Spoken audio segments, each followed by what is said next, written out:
Olá, povo de Deus, graça e a paz, que Deus abençoe todos poderosamente. Sou seu amigo e irmão pastor Adevaldo Oliveira. Hoje eu quero falar sobre essa novela Gênesis, né? Daqui a pouco eu vou dar o meu comentário, a minha opinião sobre essa novela. Mas antes de mais nada, se inscreva aí no nosso canal, deixe o seu comentário, a sua opinião, tá bom? E que Deus abençoe, compartilhe. Se você achar relevante, deixe o seu comentário, vai ajudar bastante. Gente, eu não tenho assistido a novela, sabe? Mas algumas pessoas estão mandando alguns trechos da novela aí através do WhatsApp, às vezes compartilhando no Facebook, no Messenger, e a gente termina se deparando, né? Vendo algumas coisas. E assim, eu queria comentar hoje pelo que eu vi, algumas coisas, algumas cenas. E o que me chamou a atenção foi a filha de Adão, né? Que assim, foi como que eu posso dizer, uma brecha que encontraram para colocar, né? Essa moça, essa personagem. A Bíblia não fala o nome dela. Nós não vemos nenhum respaldo bíblico para falar dessa personagem. Se me falha a memória, é Hana, o nome dessa filha de Adão, que, vendo algumas cenas, né, que colocaram para mim, ela bate de frente com Adão, ela briga com os irmãos, com a sua própria mãe Eva, e existe como é que eu posso dizer, uma trama em cima disso. Vamos entender que numa novela, ou num filme, ou numa peça teatral, né, tem a licença poética que se usa para você dar margem para criar um enredo, para criar algumas situações dentro desse contexto de novela, de teatro e por aí vai. Só que a gente vê essa personagem como se fosse a primeira feminista, que briga, que, sabe, não preciso de homem, né? Ela usa essa expressão, não precisa de homem nenhum, e ela é muito revoltada, ela diz que vai embora de casa, e dá a entender como se Adão ele fosse um homem que perdeu a credibilidade. Parece que tudo que ele aprendeu no Éden se perde. Da intenção de quem fez a novela, o autor, está passando uma ideia de que a coisa, junto com a família de Adão, era totalmente bagunçada, né? Você vê muito nitidamente, né? Adão também, eu vi uma cena em que Adão destrata Eva, sabe? Procura evitar Eva, muitos conflitos, e você vê uma família muito bagunçada. E assim, eu não vejo respaldo bíblico para essas atitudes serem reveladas, né? Podemos usar também alguns argumentos que foi passado na novela, como primeira chuva que vem sobre Adão e Eva, e eles ficam ali admirados com a chuva caindo sobre eles, mas a Bíblia diz que só houve chuva depois, muito à frente, quando veio Noé, que Noé anuncia que vai haver um dilúvio. Então, eu não vou entrar e não vou dar citações, eu estou fazendo apenas um apanhado e um comentário do meu ponto de vista. Então, algumas pessoas têm me perguntado: pastor, o que o senhor acha? O que o senhor me diz? Olha, querido, você quer entender a Bíblia? Você quer entender a palavra? Meu irmão, a melhor maneira que você tem para entender é lendo ela, usando esse texto, usando essa palavra, você vai entender de fato de verdade. Outro detalhe também é sobre a queda de Lúcifer, e ele cai ali do céu, ele faz uma rebelião lá no céu, e dentro dessa rebelião ali, ele alicia, né, os anjos, usando, podemos assim dizer, o texto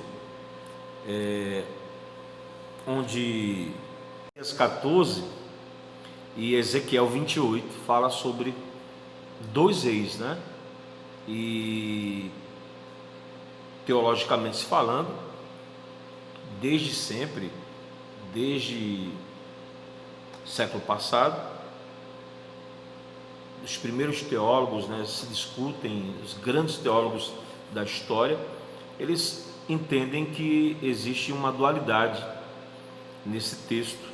Se refere a reis, né, mas também pode se referir a Lúcifer.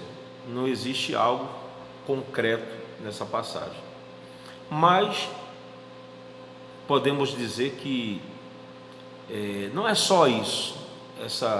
Eles afirmam, né, dá uma ênfase que a ideia é essa, mas o que me chama atenção, o que me chama bastante atenção é com relação à queda. Quando Lúcifer cai, destrói o mundo, né? Supostamente os dinossauros habitavam na Terra, né? Com relação a isso, e destrói toda a Terra. Aí eu acho que eles linkam Gênesis 1, versículo 1 e 2, onde diz que a Terra era sem forma e vazia. Eu até li aqui o texto, em Gênesis 1, onde diz: no princípio criou Deus os céus e a terra. Aí no verso 2, e a terra era sem forma e vazia, e havia trevas sobre a face do abismo, e o Espírito de Deus se movia sobre a face das águas. Então, eu acredito que eles usam, né, essa passagem para dizer que a terra ficou vazia com a queda, caiu como um meteoro, né? Eu vi o vídeo dizendo também, só vai mandando vários vídeos, né, disponibilizando, e apesar de não assistir a novela, a gente vê a conexão do que eles tentam passar no início do Gênesis.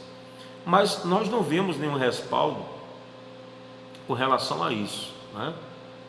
Nós não vemos, apesar que para alguns teólogos, né, existe uma ideia, não é exegese, uma ideia de que esse texto de Gênesis capítulo 1, esse intervalo de 1 para 2, né, dá um entendimento que havia alguma coisa, que tudo estava pronto, bonitinho, e o diabo caiu e destruiu tudo. Mas também existe uma outra vertente em que foram todos os dinossauros destruídos com o dilúvio. Então são coisas, né, de achismo, de pensamento de homem, que a gente não pode definir. Nós temos que entender que temos que falar a Bíblia, o que contém na Bíblia, né? Nós temos que aprender a respeitar a palavra e usar ela da maneira que ela tem que ser aplicada. Eu não tenho que dar espaço para o que eu penso, para o que eu acho, mas eu tenho que falar o que o texto diz, expor a Escritura como a Escritura de fato ela tem explicado. Se você me pergunta, vai me ajudar em alguma coisa vendo essa novela? Olha, eu sinceramente digo para você o seguinte: talvez ela traga maior confusão para você. Por quê? Primeiro, existe uma assessoria aí de alguns especialistas, né, em cultura. Na época, né, da forma que eles vestiam, da forma que eles se portavam, alguns nomes também que são utilizados na novela. Então, mesmo tendo essa assessoria, nós temos que entender que os autores que criaram essa novela, eles não são teólogos, eles não são pessoas que vivem a palavra.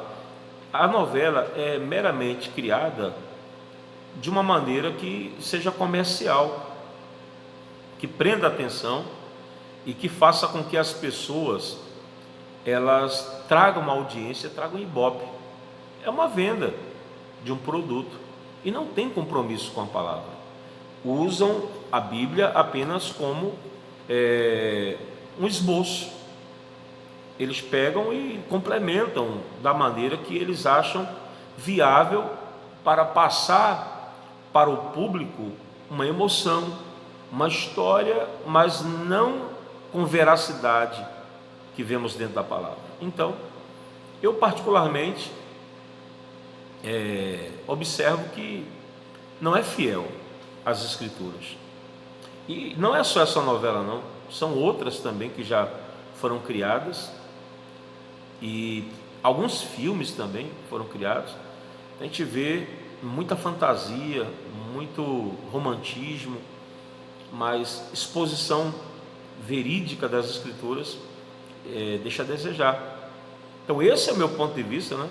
É apenas da forma que eu interpreto, da forma que eu vi dentro desses pequenos vídeos aí, no geral, e o enredo é apenas para gerar publicidade e audiência. Se você quer aprender da palavra, meu irmão, a palavra é o suficiente para você. Busque, sabe, direção de Deus, pegue uma enciclopédia bíblica, pegue, sabe, coisas que tenham realmente conteúdo, que apontem, que te levem para que você possa crescer na graça e no conhecimento do Senhor Jesus. Tá certo? Deus abençoe todos, forte abraço, e eu volto mais falando sobre esse assunto no nome de Jesus, e também, claro, trazendo a mensagem da palavra de Deus, trazendo aí sempre alguma coisa.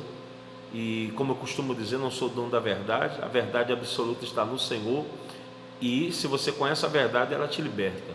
Deus abençoe, até a próxima oportunidade.